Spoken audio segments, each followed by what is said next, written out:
Hey everyone, and welcome back to our documentary review series. Today we are looking at the film Unforgotten, 25 years after Willowbrook.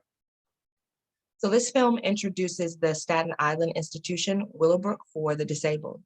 And this was open to house what we once called mental retardation, now we refer to as developmentally disabled population. Now, just as we saw in the previous documentary, parents felt that the best option for their little ones were to be institutionalized, and this, again, was often recommended by trained professionals. It's just that once they were dropped off, many stayed in institutions like Willowbrook.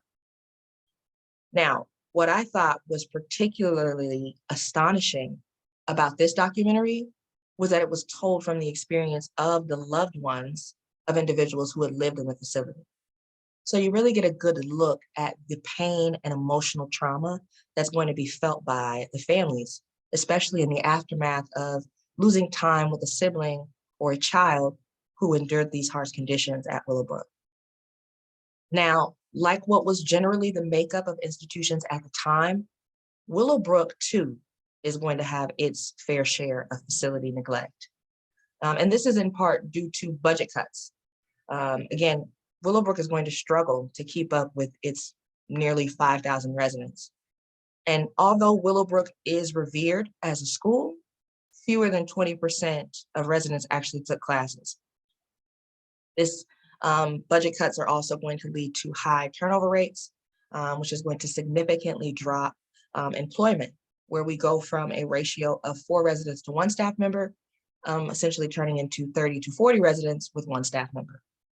And so as a result, residents suffered, and they suffered in many ways. They suffered by contracting diseases, enduring physical and emotional abuse, and a loss of feeding time. Feeding times were normally supposed to be 30 minutes, but due to these budget cuts, they were often 2 to 3 minutes. In addition, residents rarely bathed, and parents stated in the documentary having to cut their children's hair due to matting. Now, arguably one of the worst situations that I could view had to be that a lot of the residents weren't even supposed to be there. Like, many of them were misdiagnosed as having a mental handicap when they were actually physically handicapped, which was one of the stories within the documentary. One of the students or residents there actually spent 18 years of his life in that facility, and he was only physically handicapped.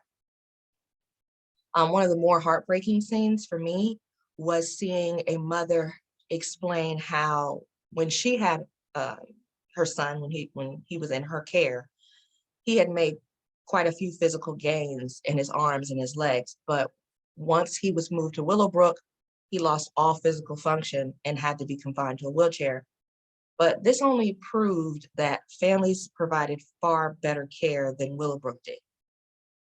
I think the big takeaway here is everybody deserves the best, and some of us just need a little more attention.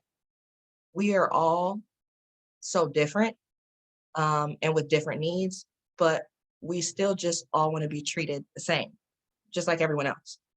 The crazy thing is Willowbrook could easily happen again if we choose to turn our backs on that disabled population.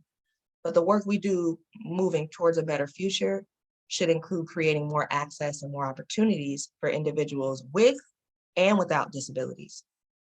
We should never forget something like Willowbrook and the kind of neglect and abuse that happened there. And we should never get so complacent that we end up reliving our past.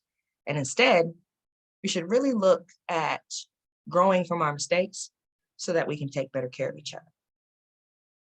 Thank you for joining me for the second installment of our documentary review series, and I hope you enjoyed it. And if you did, press that like button and subscribe for more content like this, and I'll see you next time. Bye.